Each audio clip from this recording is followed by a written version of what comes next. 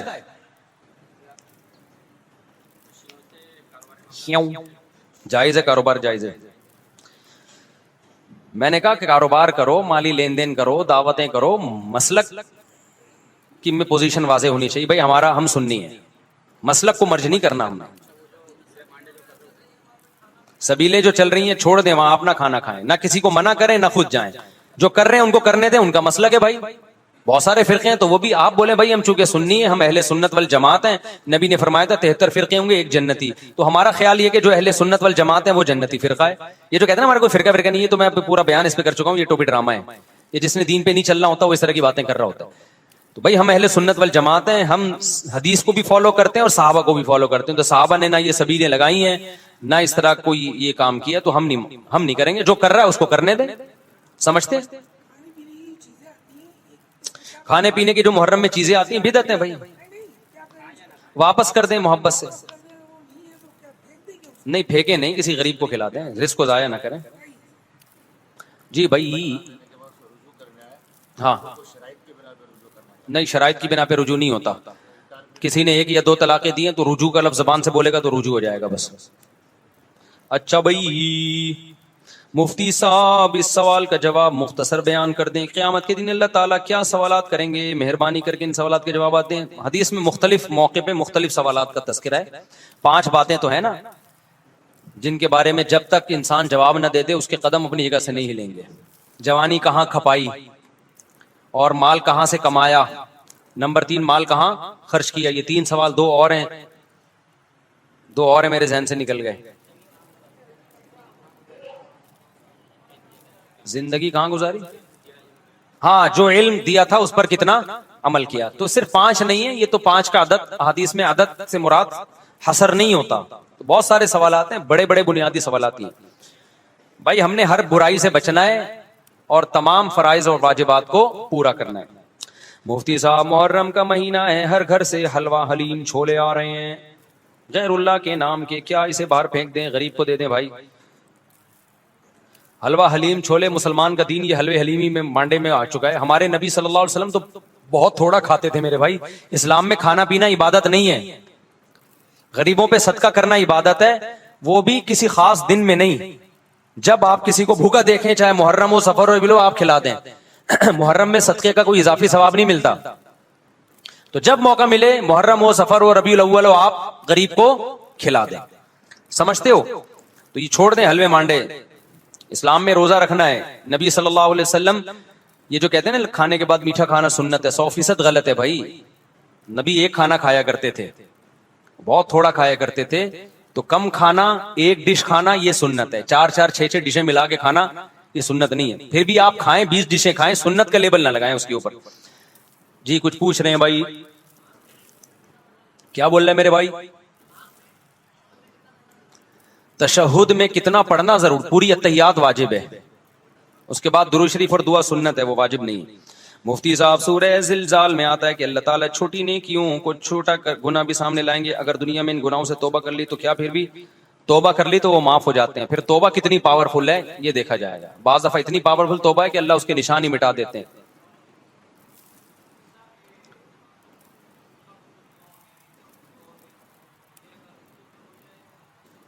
ہاں یہ بھائی نے بڑا اچھا سوال پوچھا ہے کہ جمعے کا خطبہ اور عید کا خطبہ اگر اردو میں ہو جائے تو اس سے بہت فائدہ ہوگا، یقیناً فائدہ ہوگا، لیکن یہ کام ہم جب کرتے جب یہ صحابہ سے ثابت ہوتا۔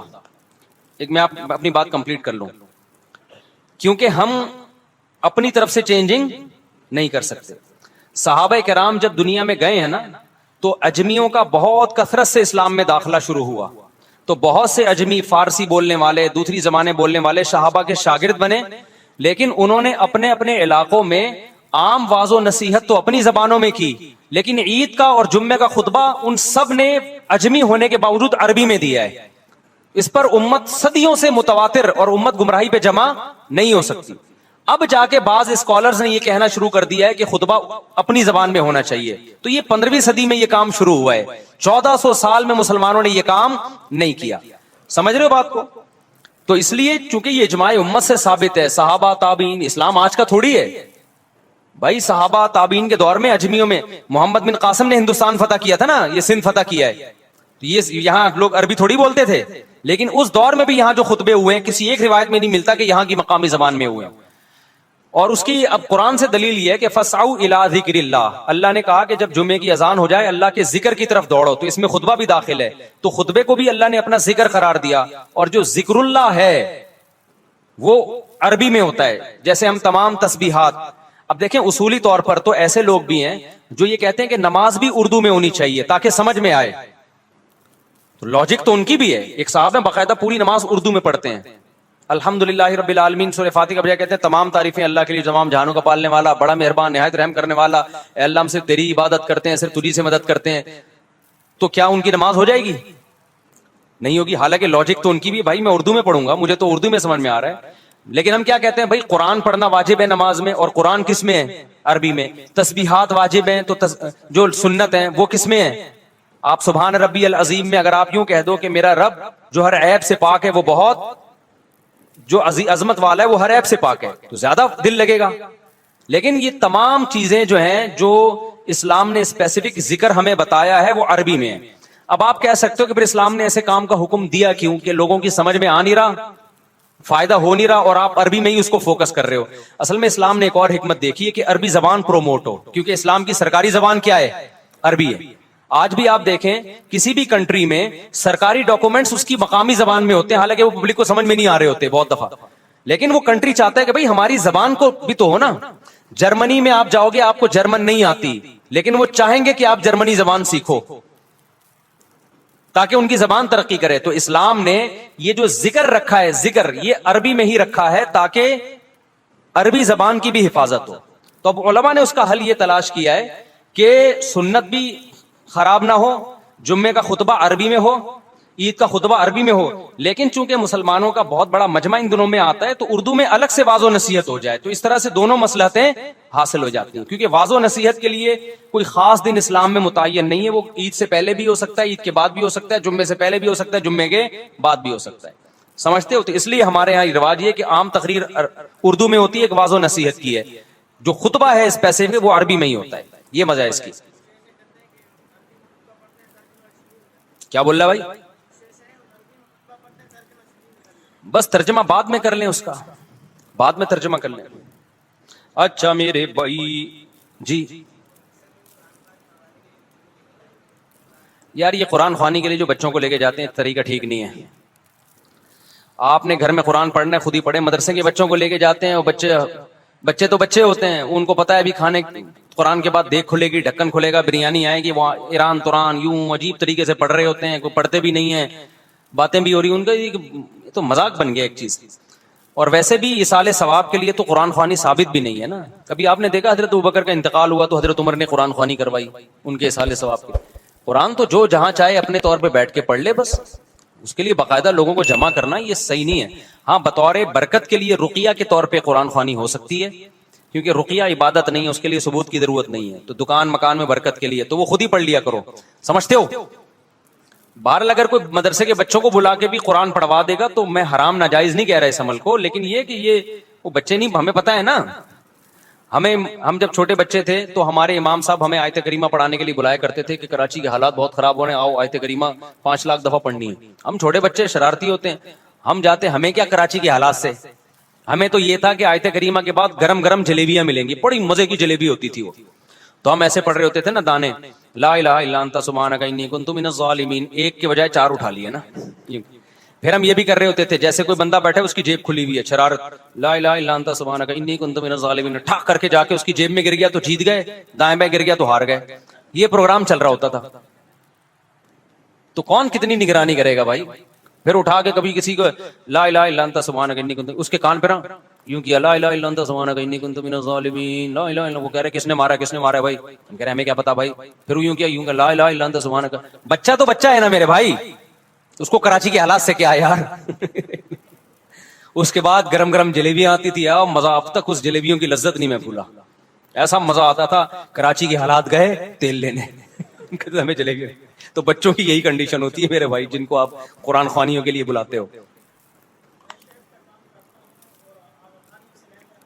ہاں کر سکتے ہیں لینے.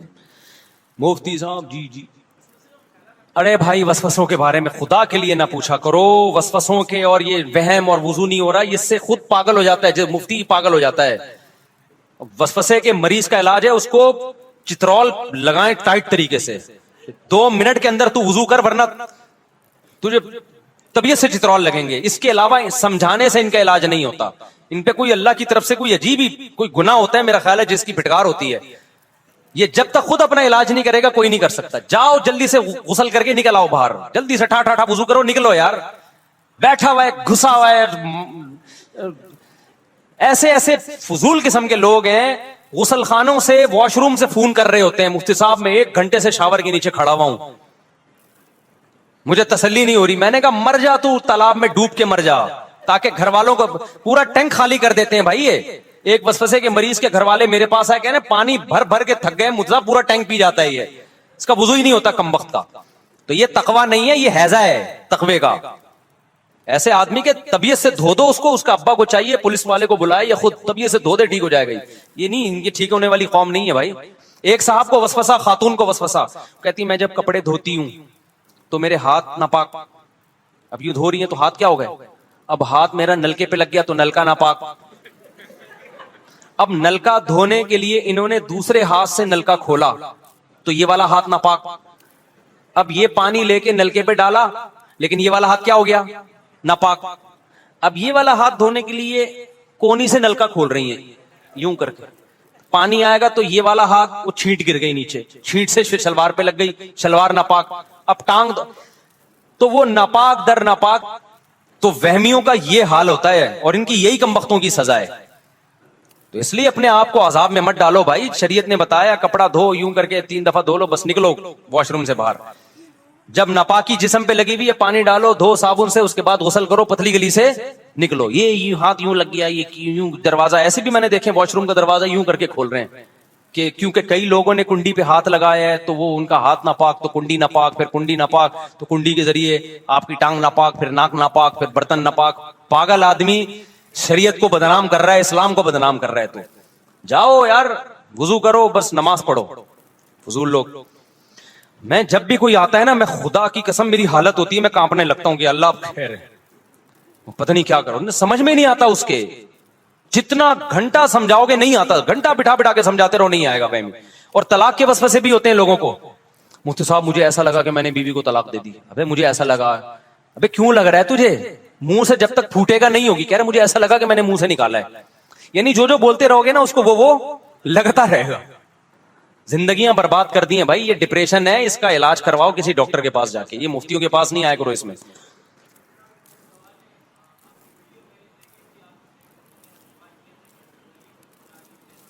بس یار یہ حضرت علی کو مولا علی اختلافی چیزیں چھوڑ دو.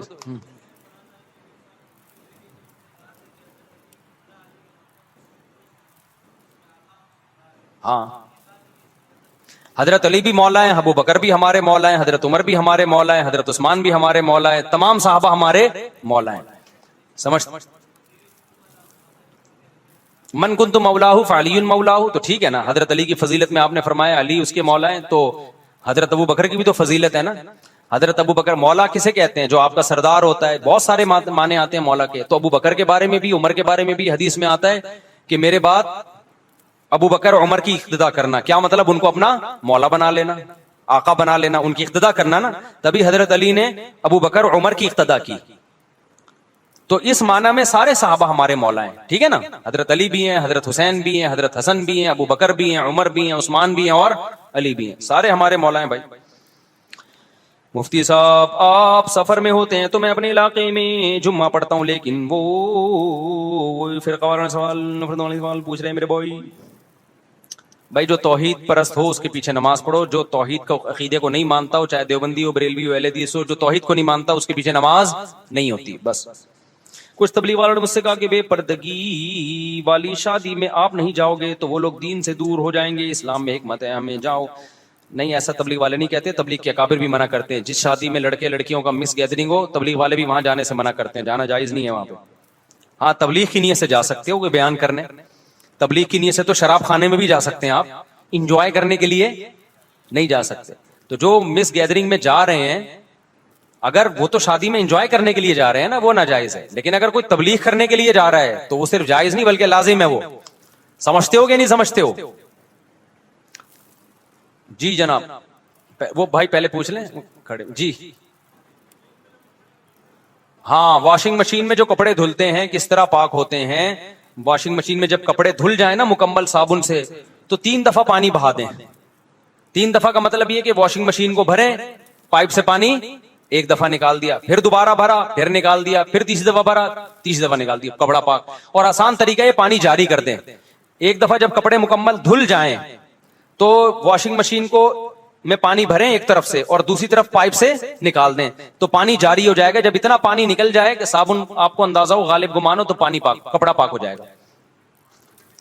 آٹومیٹک مشین 3 دفعہ دھوتی ہے تو 1 دفعہ خود سے دھو لیں اس کو. ہاں 3 دفعہ دھوتی ہے وہ تو. لیکن اگر آپ کا خیال ہے اس سے صابن نہیں نکلا تو 1 دفعہ اور اس میں پانی. آٹومیٹک مشین یہ تھوڑی کہتی ہے کہ دوبارہ میں پانی نکال نہیں سکتی, تو 1 دفعہ پانی ڈال کے پھر نکال دیں اس میں سے. ٹھیک ہے نا. مزاروں میں جا کے دعا مانگنا الگ چیز ہے، دعا مانگنے کے لیے مزار جانا الگ چیز ہے. دعائیں کے لیے گھر یا مسجد میں دعا مانگو، مزار دعا مانگنے کی جگہ نہیں ہے. ویسے آپ کسی کی قبر کی زیارت کے لیے چلے گئے تو وہاں کھڑے ہو کر آپ دعا بھی مانگ سکتے ہیں. سمجھ رہے ہو؟ یہ ان کے وسیلے سے مانگ رہے ہیں، ان کا مطلب لوگوں سے پوچھیں کیا مطلب ہے وسیلے سے مانگ رہے ہیں. مبہم لفظ ہے یہ وسیلہ. ارشاد. پوٹا کلیجی، پوتا پوتا یتیم ہو جائے. اچھا مجھے بھوک لگ رہی ہے نا، میں نے کہا پوٹا کلیجی کی بات کر رہے ہیں.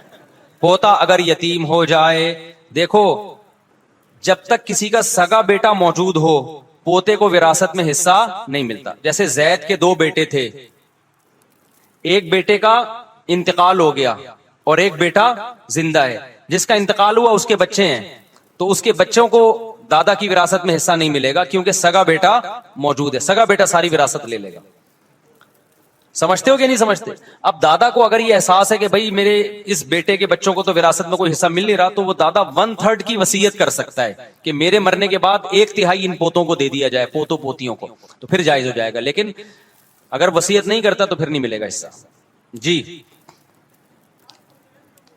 جہاد فرض عین کب ہوتا ہے؟ جہاد فرض عین جب ہوتا ہے جب کوئی غیر مسلم کنٹری آپ کے اسلامی ملک پہ حملہ کرے اور آپ کی فوج اس حملے میں دفاع کے لیے کافی نہ ہو. آپ کو یہ خطرہ ہو کہ ہماری فوج دفاع نہیں کر پائے گی، اتنا پاورفل حملہ ہے، تو پھر عوام پہ بھی فرض ہو جاتا ہے کہ وہ بارڈر پہ جا کے لڑے. پھر وہ سب پہ فرض عین ہو جاتا ہے. لیکن یہ فیصلہ حکومت ہی کرے گی نا. حکومت اعلان کرے گی بھائی آرمی لڑائی کے لیے کافی نہیں ہو رہی، اتنا پاورفل حملہ ہے، تو پھر لوگ رضاکارانہ طور پر جاتے ہیں. تو پہلے جوان جائیں گے، وہ بھی کافی نہیں ہو رہے تو پھر سارے جائیں گے. ایک وقت ایسا آتا ہے کہ عورت بھی جائے گی لڑنے کے لیے. سمجھتے ہو؟ کیونکہ اپنی قوم کا دفاع کسی قیمت پہ اسلام اس پہ کمپرومائز کرنے کی اجازت نہیں دیتا آپ کو.